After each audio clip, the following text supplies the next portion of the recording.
আসসালামু আলাইকুম রহমতুল্লাহি আবরকাতু। সম্মানিত সুধী, আশা করি সবাই ভালো আছেন। সবাইকে রমজানের শুভেচ্ছা। আজকে আলোচনা করব অল্প বয়সে কেন টেস্টোস্টেরন কমে যায়। টেস্টোস্টেরন হচ্ছে পুরুষের সেক্স হরমোন।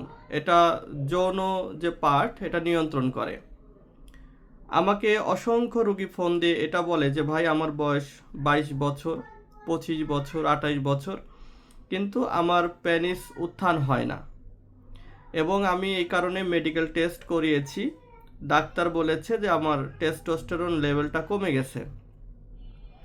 আসলে টেস্টোস্টেরন হরমোন এটা কেন কমে, অল্প বয়সে কেন কমবে? এটা তো চার্জের মতো, এটা তো ভরপুর থাকার কথা। টেস্টোস্টেরন হরমোন কমবে 45 বছর গিয়ে, 45-50-এর দিকে গিয়ে কমতে পারে। কিন্তু যখন একটা উঠতি বয়সের যুবক মাত্র 22 বছর বা 25 বছর, সে জীবন শুরুই করেনি, তার যৌন জীবন স্টার্টই হয়নি, এই বয়সে এসে সে বলতেছে ভাই আমার টেস্টোস্টেরনটা একদমই কমে গেছে। ডাক্তার বলছে যে টেস্টোস্টেরন বুস্টার নেওয়ার জন্য, ইনজেকশন নেওয়ার জন্য বা ওষুধ লিখেছে এগুলো খাওয়ার জন্য। দেখুন, আপনি যদি এই বয়সে এসে এই ধরনের সাপ্লিমেন্ট গ্রহণ করেন, তাহলে ন্যাচারালি যে টেস্টোস্টেরন উৎপাদন এটা ব্যাহত হবে। পরবর্তীতে আপনি ওষুধ ছাড়া চলতেই পারবেন না এবং অল্প বয়সে আপনি বড় ধরনের সিরিয়াসলি যৌন রোগে এবং উত্থানজনিত সমস্যা নিয়ে আপনার জীবন অতিবাহিত করতে হবে। তো কেন হয় এইটা প্রথমে জানার দরকার। কারণ আপনি যদি জানেন যে এই কারণে আমার হরমোনটা কমে যাচ্ছে, তাহলে সেই কারণগুলো নির্ণয় করে আপনি যদি সচেতন হন, তাহলে আপনার টেস্টোস্টেরন হরমোন আর কমবে না। দেখুন, টেস্টোস্টেরন হরমোন কমার বেসিক কয়েকটি কারণ আছে। তার ভেতরে একটা কারণ হচ্ছে অতিরিক্ত হস্তমৈথুন করা।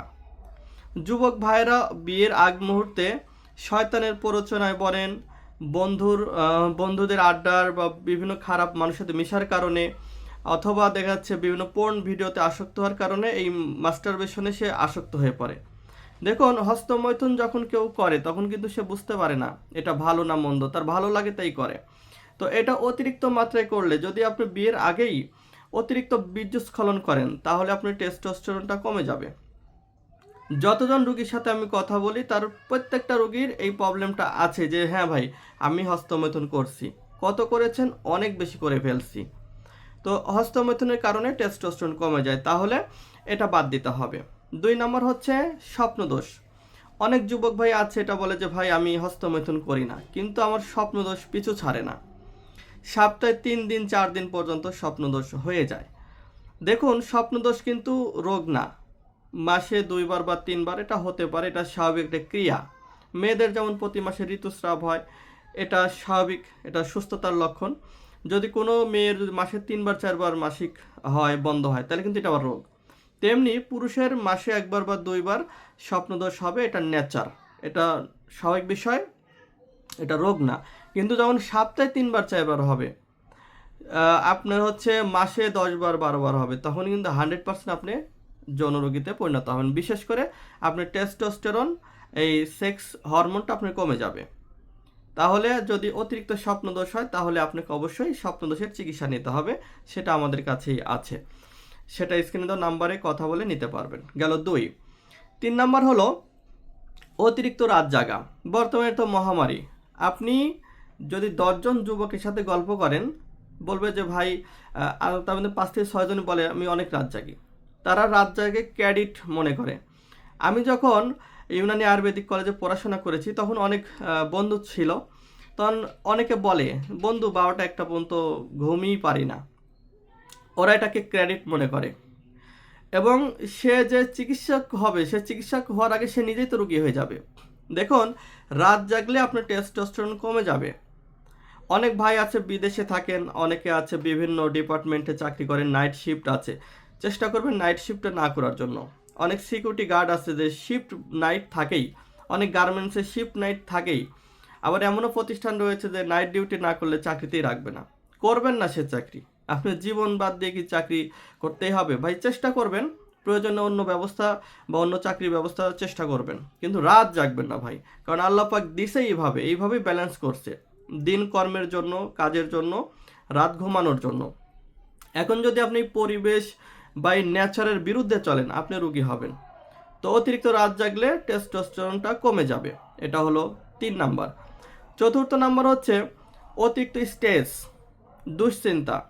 অনেক ভাই আছে যে একসময় খুব ভালো পারফরমেন্স ছিল সব দিক দিয়ে, হঠাৎ করে সে বিভিন্ন সাংসারিক চাপে, চাকরি বা ব্যবসা, পড়াশোনার চাপে অতিরিক্ত দুশ্চিন্তা করতে গিয়ে তার টেস্টোস্টেরন হরমোনটা কমায় ফেলছে। দেখুন, টেস্টোস্টেরন হরমোনটা হচ্ছে চার্জের মতো। আমরা যেমন মোবাইল ফোন চার্জ দিই, রাতে চার্জে দিলে সকালে 100% হয়ে যায়, এটা সারাদিন ইউজ করতে হতে কমে যায়। তেমনি টেস্টোস্টেরনটা হচ্ছে আমাদের পুরুষের বা একটা মানবদেহের চার্জ। যখন অতিরিক্ত রাত জাগবেন, টেনশন করবেন, মাস্টারবেশন করবেন, স্বপ্নদোষ হবে, তখন এইটা কমতে থাকে। ফোনে যেমন চার্জ দেওয়া যায়, কিন্তু এই টেস্টোস্টেরনে কিন্তু প্রতিদিন আপনি চার্জ দিতে পারবেন না। এর জন্য কিছু খাবার আছে যেগুলি খেতে হবে আপনাকে। কি খাবার খাবেন? 1 নাম্বার হলো আপনি প্রচুর পরিমাণে কলা খাবেন, কলাতে টেস্টোস্টেরন বাড়ায়। দুধ খাবেন, সেদ্ধ ডিম খাবেন, চেষ্টা করবেন হাঁসের ডিম বা দেশি মুরগির ডিম খাওয়ার জন্য। তারপর আপনি কিশমিশ খাবেন, খেজুর খাবেন, ডালিম খাবেন। এগুলিতে প্রচুর টেস্টোস্টেরন বাড়ায়। ঠিক আছে? ডার্ক চকলেট খাবেন। এছাড়া দুপুরে বা বিকেলে বা সকালে, এখন একটু শীতের আবহাওয়া আছে, সকালে খালি গায়ে হয়ে রোদের বুক পেতে দিয়ে রোদ পোহাবেন, পিঠে রোদ লাগাবেন, প্রচুর টেস্টোস্টেরন বাড়বে। সূর্যের আলোতে প্রচুর টেস্টোস্টেরন বাড়ে, এটা আমি এর আগেও বলেছি। তাহলে কেন টেস্টোস্টেরন কমে, কিভাবে বাড়বে, সবই কিন্তু আপনাদেরকে জানানো হলো। এত সুন্দর করে বুঝিয়ে দিবে এরকম কিন্তু পাওয়া যায় না। তো সচেতন হলে আপনি যৌনরোগ থেকে মুক্তি পেতে পারেন। টেস্টোস্টেরন বা এই আপনার যে কমে যাচ্ছে, এটা থেকে মুক্তি পেতে পারেন। তবে টেস্টোস্টেরনের জন্য অবশ্যই কোনো ধরনের সাপ্লিমেন্ট, কোনো ধরনের এলোপ্যাথি, হোমিও, কোনো ইনজেকশন নেওয়া যাবে না, দয়া করে নেবেন না। যদি পারেন ভেষজের মাধ্যমে নিতে পারেন, কারণ ভেষজ আপনি যে খাবারগুলোর নাম বলেছি এটিরই একটা পার্ট। যেমন অশ্বগন্ধা, শিমুল, তেঁতুল, শতমূল, তালমূল, বীর্যমূল, দাউদমূল, আখরকোড়া, আমি এভাবে অনেক বলতে পারবো। এগুলি টেস্টোস্টেরনকে বাড়িয়ে তোলে এবং মধু টেস্টোস্টেরন বাড়ায়। তো এগুলি দ্বারা কিন্তু আবার আমরা ওষুধ তৈরি করি। এটা কিন্তু একদমই ন্যাচারাল সাপ্লিমেন্ট। এটা এতটাই ন্যাচারাল যে আপনি দুধ ডিম খেলে যেমনটি ভেতর থেকে টেস্টোস্টেরন বাড়িয়ে তুলবে, আমাদের এই বানানো ওষুধ খেলেও আপনার ভেতর থেকে টেস্টোস্টেরন বাড়িয়ে তুলবে। আমি একটু আপনাকে উদাহরণ দিলে বুঝি। এই যে পাউডার দেখতেছেন, এটা মূলত অশ্বগন্ধা পাউডার। এরকম প্রায় 30টা ভেষজ দ্বারা আমরা এরকম হালুয়া তৈরি করেছি। এই যে আমরা দেখতেছেন হালুয়া, এখানে হাফ কেজি হালুয়া আছে। এইরকম হালুয়া আমরা 4টা দিয়ে থাকি টেস্টোস্টেরন বাড়ানোর জন্য, সম্পূর্ণ ন্যাচারাল। কেউ যদি মনে করেন যে দুধ ডিম মাছগো সেগুলি কন্টিনিউ রুটিন মাফিক খাওয়া আমার জন্য সম্ভব না, আমি পারতেছি না, তারা আমাদের সাথে যোগাযোগ করলে এটা নিতে পারবেন। এটা নিলে আপনার কিচ্ছু লাগবে না, কোনো খাবার আপনাকে মেনটেন করে খেতে হবে না, সকালে সন্ধ্যা খাবেন, আল্লাহর রহমতে ন্যাচারালি আপনার টেস্টোস্টেরন বুস্ট হবে। তো যারা আমাদের এই ভিডিওটি দেখলেন তাদেরকে অবশ্যই মোবারকবাদ, অবশ্যই ফলো দিবেন বা ইউটিউবে দেখলে সাবস্ক্রাইব করে রাখবেন। আর যে কোনো প্রয়োজনে স্বাস্থ্য সচেতনতা পোস্ট পেতে আমাদের সঙ্গেই থাকবেন। সবাইকে শুভেচ্ছা জানিয়ে শেষ করছি। আসসালামু আলাইকুম।